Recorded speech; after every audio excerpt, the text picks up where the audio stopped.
Allah, dengan karunia Allah, Allah mengumpulkan kita pada malam yang terbaik, pada malam yang diagungkan oleh orang-orang saleh terdahulu, pada malam yang diagungkan oleh baginda Nabi besar Muhammad sallallahu alaihi wasallam, sehingga beliau sabdakan, sesungguhnya hari yang paling baik adalah hari Jumat. Maka dari itu perbanyaklah kalian salawat kepadaku pada malam hari Jumat, karena sesungguhnya salawat kalian kepadaku akan tersampai kepada diriku. Berapa banyak nanti salawat kita kepada Nabi besar Muhammad, Nabi besar Muhammad akan mengetahuinya. Dalam riwayat hadis yang lain, ketika seseorang bersalawat kepadaku, kata Rasulullah, ruddat alayya ruhi, dikembalikan ruhku oleh Allah Subhanahu wa ta'ala, maka aku akan menjawab salawat dan salam daripada umat-umatku. Maka dari itu, kalau kita berpikir sejenak saja, berapa banyak daripada umat Nabi besar Muhammad per detiknya bersalawat kepada Nabi besar Muhammad sallallahu alaihi wasallam. Sedunia setiap detiknya mengucapkan salawat kepada Rasulullah, menunjukkan ruh Nabi Muhammad selalu kembali kepada beliau. Artinya apa? Andai kita pernah mendengar cerita bahwasannya ruh daripada sahabat Rasulullah bernama Ja'far At-Tayyar bisa berpergian dalam jangkau waktu yang sangat singkat dari kota Urdun datang ke kota Madinah, ruhnya mendatangi baginda Nabi besar Muhammad. Padahal Ja'far At-Tayyar bukan Nabi, dia bukan Rasul, tapi ruhnya bisa dengan sangat cepat datang ke dalam satu majelisnya Rasulullah sallallahu alaihi wasallam. Dan di tempat ini pun yang Nabi besar Muhammad sallallahu alaihi wasallam sabdakan di dalam riwayat Tirmizi, beliau mengatakan, inna awlan nasi bi yaumal qiyamah aktsaruhum salatan alayya. Orang yang paling pantas nanti di hari kiamat, diriwayatkan oleh beberapa ahli hadis, orang yang paling pantas mendengar suaraku, orang yang paling pantas melihat wajahku, orang yang paling pantas senantiasa melihatku, duduk di sebelahku di hari kiamat kelak adalah orang yang paling banyak bersalawat kepada baginda Nabi besar Muhammad sallallahu alaihi wasallam. Apakah kita mendengar hadis tersebut dengan kita memiliki hati, ataukah kita mendengar tadi hadis cuma dengan telinga kanan keluar telinga kiri? Kalau kita mendengar hadis ini saja dengan hati kita, maka sungguh agung sekali derajat tersebut. Derajat yang tidak kita bisa beli dengan dunia dan seisinya. Derajat bisa dekat dengan baginda Nabi besar Muhammad sallallahu alaihi wasallam. Bahkan di dalam riwayat yang lain, man shalla alayya wahidah sallallahu biha ashran. Barang siapa yang salawat kepadaku satu kali, maka Allah akan bersalawat kepada dirinya 10 kali. Faya ayuhal majma', wahai para hadirin hadirat yang dimuliakan oleh Allah, ketahuilah di dalam hadis yang lain Rasulullah sallallahu alaihi wasallam bersabda, tidaklah setiap kita berkumpul duduk-duduk di muka bumi ini, kalau saja duduk-duduk itu tidak ada zikir kepada Allah, maka di hari kiamat kita akan menyesali waktu yang kita sia-siakan untuk tidak berzikir kepada Allah, penyesalan yang tidak akan pernah kembali untuk kita manfaatkan lagi. Maka dari itu, inilah perkumpulan yang sangat dimuliakan oleh Allah. Dikumpulkan di tempat ini ruhnya manusia, ruhnya malaikat, ruh daripada orang-orang saleh. Maka dari itu kita mengetahui dari hebatnya begitu banyak hadis yang tentang meriwayatkan salawat kepada Rasulullah, menunjukkan Allah Subhanahu wa ta'ala sangat memuliakan kekasihnya Nabi besar Muhammad sallallahu alaihi wasallam. Berkat Nabi besar Muhammad kita mendapatkan keutamaan demi keutamaan, semata-mata agar kita dekat dengan Allah Subhanahu wa ta'ala. Faman ni'ma hadan nabi,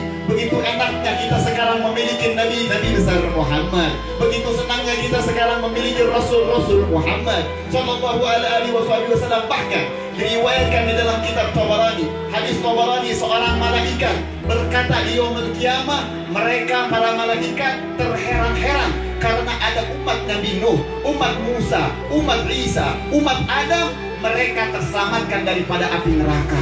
Mereka heran, kok bisa? Padahal susah untuk mereka bisa meraih surganya Allah. Tapi para malaikat lebih heran, lebih takjub dan lebih kaget. Andai kata di hari kiamat dia melihat ada umat Nabi besar Muhammad yang masuk neraka dan tidak terselamatkan daripada api neraka, dia lebih kaget. Kenapa?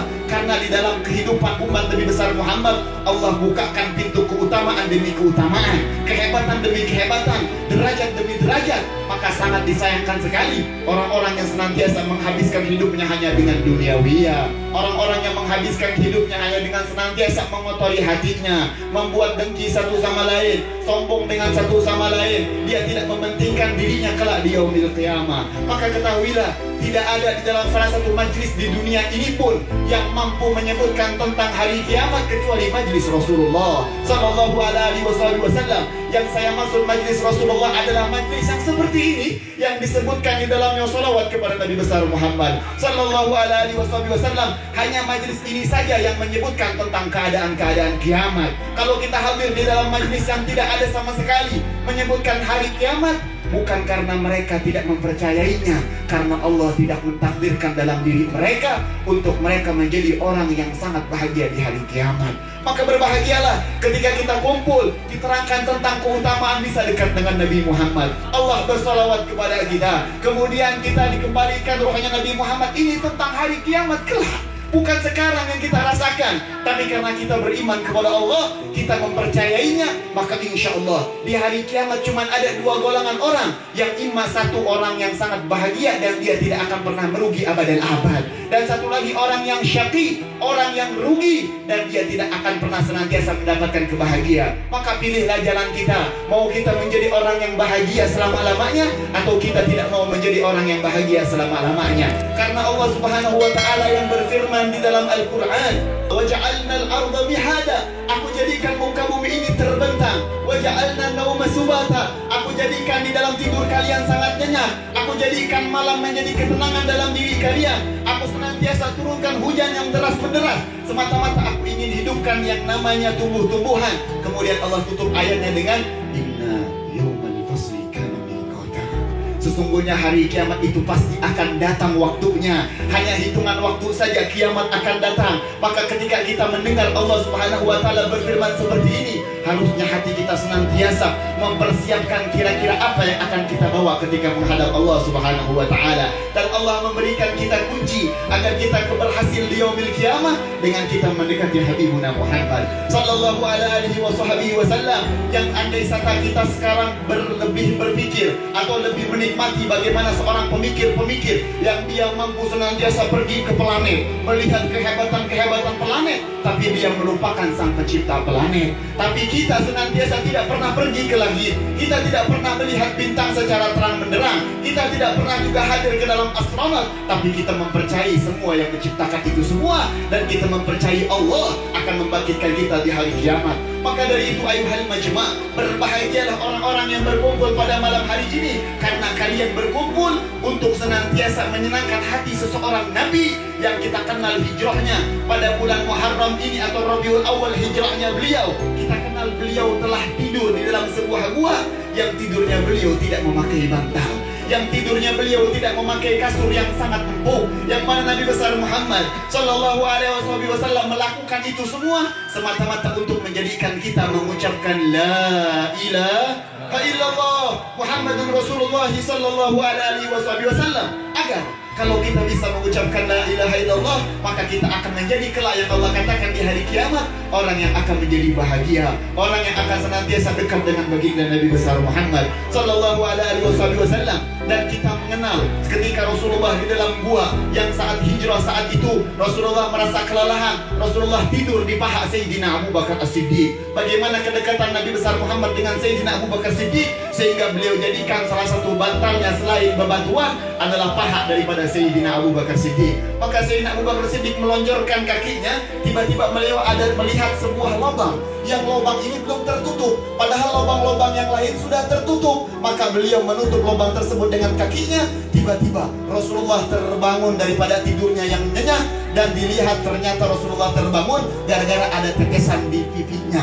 Setelah beliau melihat tetesan tersebut, ternyata tangisan daripada Sayyidina Abu Bakar As-Siddiq. Ditanya, wahai Abu Bakar, kenapa engkau menangis? Maka Sayyidina Abu Bakar mengatakan, ya Rasulullah, maafkan saya. Ketika saya menutup lubang tadi dengan kaki saya, ternyata ada seekor ular menyengat tubuh saya, menyengat kaki saya, sehingga racunnya menjalar ke dalam tubuh saya. Saya merasakan sakit yang begitu hebat. Tapi kesakitan saya tidak berani untuk saya menggerakkan kaki saya, karena saya takut engkau terbangun ya Rasulullah, karena saya takut engkau terganggu di dalam tidurmu ya Rasulullah. Tapi apalah daya seorang laki-laki yang lemah ini ya Rasulullah, tidak mampu menahan tetes air mata karena menahan sakit. Maka Rasulullah mengatakan, nawil li rijalak ya Abu Bakar, sini kemarikan kakimu. Diludahi oleh Rasulullah, maka seketika sembuhlah kaki Sayyidina Abu Bakar Siddiq.